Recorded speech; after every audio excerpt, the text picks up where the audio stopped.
मुझे ना एक बात कहनी है, मगर मैं वो कैसे कहूँ क्योंकि मुझे समझ नहीं आ रहा। क्योंकि यहाँ लोग सोशल मीडिया पे लोग, हम अगर अच्छी बातें किसी के शेयर करते हैं, दीन की बातें शेयर करते हैं, हदीस को शेयर करते हैं, तो लोग हम पे ही ब्लेम करने लग जाते हैं, हम पे ही तोहमत लगाने लग जाते हैं। तो मेरे भाई और मेरी बहन, इतना याद रखना कि मुंह बंद करके या बिना अपनी आवाज़ सुनाए कोई तो आपको किसी चीज़ को बता नहीं सकता, ना आपको समझा सकता है, ना आपको उस चीज़ तक नॉलेज दे सकता है। और आपको इस बात का भी ख़बर होना चाहिए कि अगर हमको उस चीज़ की नॉलेज है और हमने अगर दीन नहीं फैलाया या लोगों तक नहीं बताया, तो हमारी पकड़ भी वहाँ होगी। मैं आपको एक हदीस भी इसके बारे में बता दूंगी कि ये जो तबलीग का काम होता है और जो दूसरों तक हदीस पहुँचाने का काम होता है, ये किस लिए होता है। और जब आप लोग ये कहते हो ना कि हाँ, सोशल मीडिया पे भी मत आओ, पर्दे की बात करती हो तो अपनी आंखें भी मत दिखाओ, अपनी आवाज़ का भी पर्दा होता है। तो देखिए, आवाज़ निकाले बिना तो कोई बात कोई समझा नहीं सकता किसी को भी, है ना।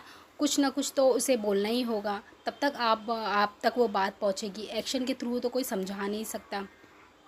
तो जब आप किसी को क्रिटिसाइज़ करते हो, आप किसी को ब्लेम करते हो और आप उसे समझाने लग जाते हो कि खुद ही पर्दे में रहो, सोशल मीडिया पे भी मत आओ, अगर आपको कोई चीज़ कोई समझा रहा है तो ये तो नहीं ना कि वो बेपर्दा हो के आपको कोई चीज़ बता रहा है या कोई बेपर्दगी की चीज़ बता रहा है। वो तो अच्छी चीज़ ही आपके साथ शेयर कर रहा है, आपको नॉलेज मिल रही है दीन के बारे में।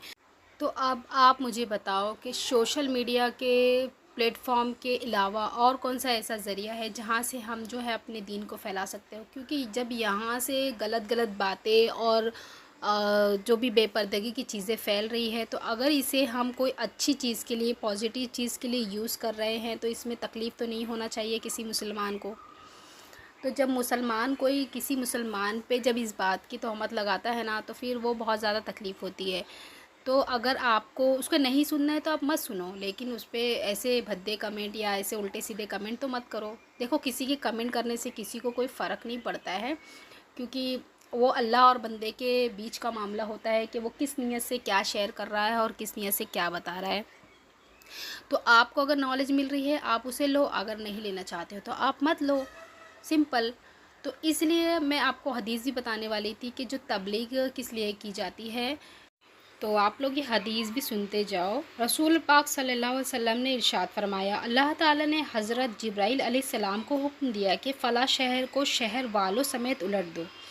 जिब्राइल अलैहिस्सलाम ने अर्ज़ किया, ए मेरे रब, इस शहर में आपका फ़ला बंदा बहुत नेक है, जो कि एक लम्हे के लिए भी आपकी नाफरमानी नहीं करता है। तो रसूल पाक सल्लल्लाहु अलैहि वसल्लम ने फरमाया कि अल्लाह ताला ने जिब्राइल अलैहिस्सलाम से इरशाद फरमाया कि तुम इस शहर को इस शख्स समेत सारे शहर वालों पर उलट दो, क्योंकि शहर वालों को मेरी नाफरमानी करता हुआ देख इस शख्स के चेहरे का रंग एक घड़ी के लिए भी नहीं बदला।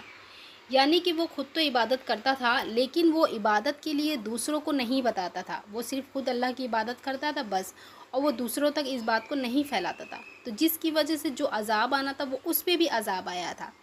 तो बस इसीलिए जो है वो तबलीग की जाती है कि हमारी जो पकड़ है वो ऊपर होगी, अल्लाह के पास होगी, हो सकता है कि ज़मीन पे भी हो जाए। तो आप लोग किसी को भी बुरा भला कहने से पहले एक बार देख लिया करो कि वो किस बारे में बात कर रहा है, किस बारे में आपको बता रहा है, बेहयाई की बात बता रहा है कि अच्छी बातें बता रहा है, पर्दे में रह के बता रहा है या बेपर्दा होके बता रहा है, या फिर और कुछ गलत बात कर रहा है। हाँ, अगर आपको कोई रेफरेंस पूछना है या फिर आपको कोई चीज़ गलत लगती है तो फिर आप उस चीज़ को पढ़कर जो है उससे कमेंट में पूछ सकते हो, या लेकिन किसी को इस बात के लिए ब्लेम करना कि जाओ सोशल मीडिया से भी हट जाओ, पर्दे की बात करती हो, तो ये तो गलत है।